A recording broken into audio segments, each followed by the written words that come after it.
Hello everyone, स्वागत है आप लोगों का एक और नई वीडियो में। आज के वीडियो में हम जानने वाले हैं मेडिकल शॉर्ट टर्म के बारे में, जो डॉक्टर अपने पर्चे पर यूज़ करते हैं। हमें उनका मतलब ही नहीं पता होता, तो आज हम उन सब शॉर्ट टर्म का मतलब समझने वाले हैं। चलिए वीडियो शुरू करते हैं। सबसे पहला होता है आरएक्स। डॉक्टर हमेशा मेडिसिन प्रिस्क्राइब करने से पहले पहला वर्ड लिखते हैं आरएक्स। आरएक्स का मतलब होता है यू टेक, यानी आप लीजिए। अगला है एसी। एसी का मतलब होता है बिफोर मील। ऐसी मेडिसिन जो खाना खाने के पहले खानी होती हैं उनके साथ हमेशा एसी लिखा जाता है। अगला है बीआईडी। बीआईडी का मतलब होता है ट्वाइस डेली, मतलब दिन में 2 बार जो खाने वाली मेडिसिन होती हैं उनके साथ बीआईडी लिखते हैं। अगला है क्यूडी। क्यूडी का मतलब होता है ईच डे, मतलब प्रतिदिन जो मेडिसिन खानी होती हैं तब उसके साथ लिखेंगे क्यूडी। अगला होता है Q H S. Q H S का मतलब होता है एट ईच बेड टाइम, मतलब सोने से पहले जो टेबलेट खानी होती हैं उनके साथ डॉक्टर क्यू एच एस लिखते हैं। अगला है क्यू पी एम, मतलब ईच इवनिंग, शाम के समय अगर कोई टेबलेट लेनी है तब डॉक्टर क्यू पी एम लिखते हैं। टी आई डी का मतलब होता है 3 टाइम डेली, मतलब टेबलेट आपको 3 बार खाना है। अगला है T A B. T A B short form होता है टेबलेट का। अगला होता है BYD। BYD का मतलब होता है ब्लड। अगला है BP। BP का मतलब होता है ब्लड प्रेशर। अगला है CAP, कैप। कैप डिनोट करता है कैप्सूल को। अगला है CYO। CYO का मतलब होता है कंप्लेन ऑफ, मतलब डॉक्टर मरीज से जो परेशानी पूछता है तो परेशानी पर्चे पर लिखने से पहले CYO लिखता है। अगला होता है सीबीसी। सीबीसी आपने जो ब्लड रिपोर्ट होती है उस पे आपने लिखा देखा होगा। सीबीसी का फुल फॉर्म होता है कंप्लीट ब्लड काउंट। अगला है डीएम। डीएम का फुल फॉर्म होता है डायबिटीज़ मिलिटस। डायबिटीज़ मिलिटस शुगर की बीमारी होती है। अगला है डीएनसी। डीएनसी का फुल फॉर्म होता है डायलेशन एंड क्यूरेटेज। डीएनसी होती है महिलाओं में। महिलाओं का जो फीटस होता है उसकी जो सफाई करते हैं, अवॉइड करते हैं, तब उस प्रोसेस को डीएनसी बोलते हैं। अगला है टी। टी डिनोट करता है टेम्परेचर को। अगला होता है यूटीआई। यूटीआई का फुल फॉर्म होता है यूरिनरी ट्रैक इन्फेक्शन। अगर यूरिन ट्रैक में इन्फेक्शन है, वेजाइना पेनिस में इन्फेक्शन है, तब इस कंडीशन को हम यूटीआई बोलेंगे। अगला है डब्ल्यूटी। डब्ल्यूटी डिनोट करता है वेट यानी वजन। अगला है एलएफटी। एलएफटी होता है लिवर फंक्शन टेस्ट, मतलब लिवर के फंक्शन की जो टेस्ट होता है उसको हम एलएफटी बोलते हैं। अगला है आरएफटी, मतलब रीनल फंक्शन टेस्ट। किडनी के फंक्शन की अगर हम जाँच कराते हैं तब उस जाँच को आरएफटी बोलते हैं।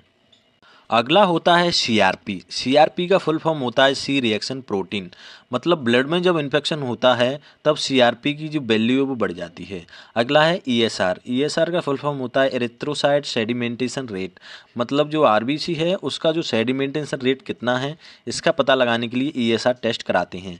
अगला है एचडीएल, ब्लड में हाई डेंसिटी लाइपोप्रोटीन कितनी है इसका पता लगाने के लिए एचडीएल टेस्ट कराते हैं।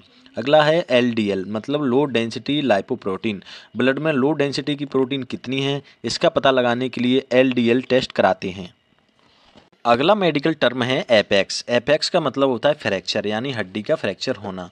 अगला है एचए। एचए डिनोट करता है हेडेक यानी सिर के दर्द को। अगला है आईसीयू। आईसीयू का फुल फॉर्म होता है इंटेंसिव केयर यूनिट। अगला है आईएम। आईएम यानी इंट्रामस्कुलर, ऐसे इंजेक्शन जो मसल्स में लगाए जाते हैं उन इंजेक्शन पे आपने देखा होगा आईएम लिखा रहता है। अगला होता है आईवी। आईवी का मतलब होता है इंट्रा वेन, ऐसे इंजेक्शन जो वेन में लगाए जाते हैं उन इंजेक्शन पर आईवी लिखा रहता है। अगला है इन विट्रो। इन विट्रो का मतलब होता है इन द लेबोरेटरी, ऐसे एक्सपेरिमेंट जो लेबोरेटरी में होते हैं, किसी कल्चर में कराए जाते हैं, उन एक्सपेरिमेंट को इन विट्रो बोलते हैं। अगला इन वीवो, ऐसे एक्सपेरिमेंट जो किसी एनिमल्स के ऊपर कराए जाते हैं, उसकी बॉडी के अंदर कराए जाते हैं, तब ऐसे एक्सपेरिमेंट को इन वीवो बोलते हैं। जेटी का फुल फॉर्म होता है जॉइंट। अगला होता है के का मतलब होता है पोटेशियम। अगला होता है केसीएल। केसीएल का फुल फॉर्म होता है पोटेशियम क्लोराइड। अगला होता है एलबीपी। एलबीपी का फुल फॉर्म होता है लो बैक पेन। अगला होता है एम बाई एच टर्म का यूज डॉक्टर करते हैं जब पेशेंट से उसकी मेडिकल हिस्ट्री पूछते हैं, इसका मतलब होता है मेडिकल हिस्ट्री। अगला होता है ओडी। ओडी का फुल फॉर्म होता है ऑकुलर डेस्टर, इसका मतलब होता है राइट आई। अगला होता है ओएस। ओएस का फुल फॉर्म होता है ऑकुलर साइनेस्टर, इसका मतलब होता है लेफ्ट आई। अगला होता है ओयू।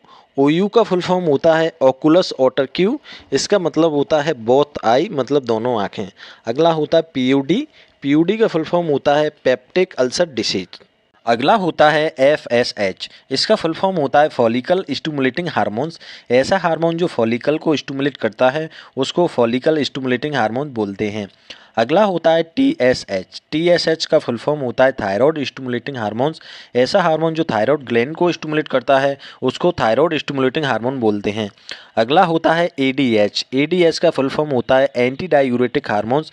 ऐसा हार्मोन जो यूरिन की मात्रा को कंट्रोल करता है उसको एंटी डायूरेटिक हार्मोन बोलते हैं। अगला होता है AFR। AFR का फुल फॉर्म होता है एक्यूट रीनल फेलियर, मतलब जो किडनी होती है उसके फेलियर को ही एक्यूट रीनल फेलियर बोलते हैं। अगला होता है QID। QID का मतलब होता है 4 टाइम डेली। ऐसी टैबलेट जो डेली 4 बार खानी होती हैं उनके साथ डॉक्टर QID लिखते हैं। अगला होता है Q2H। Q2H का मतलब होता है एवरी 2 हावर। ऐसी टैबलेट जो प्रत्येक दूसरे घंटे के बाद खानी होती हैं उनके साथ डॉक्टर Q2H लिखते हैं। अगला होता है Q3H। Q3H का मतलब होता है एवरी 3 हावर। ऐसी टैबलेट जो प्रत्येक तीसरे घंटे के बाद खानी होती हैं उनके साथ डॉक्टर Q3H लिखते हैं। अगला होता है QAM। QAM का मतलब होता है ईच मॉर्निंग। ऐसी टैबलेट जो सुबह सुबह खानी होती हैं उनके साथ डॉक्टर QAM लिखते हैं। अगला होता है C&S। इसका फुल फॉर्म होता है कल्चर एंड सेंसिटिविटी टेस्ट। इस टेस्ट का यूज किसी भी मेडिसिन की रेजिस्टेंस का पता लगाने के लिए करते हैं। अगला होता है CA। CA का फुल फॉर्म होता है कैंसर। अगला होता है CABG। CABG का फुल फॉर्म होता है कोरोनरी आर्टरी बाईपास ग्राफ्ट, मतलब हार्ट से रिलेटिव कोई डिसीज होती है तब इस टर्म का यूज़ करते हैं। अगला होता है CT। CT का फुल फॉर्म होता है कीमोथेरेपी। फ्रेंड्स, अगर वीडियो आपको पसंद आया हो प्लीज़ लाइक करें, शेयर करें, सब्सक्राइब करें। Thank you.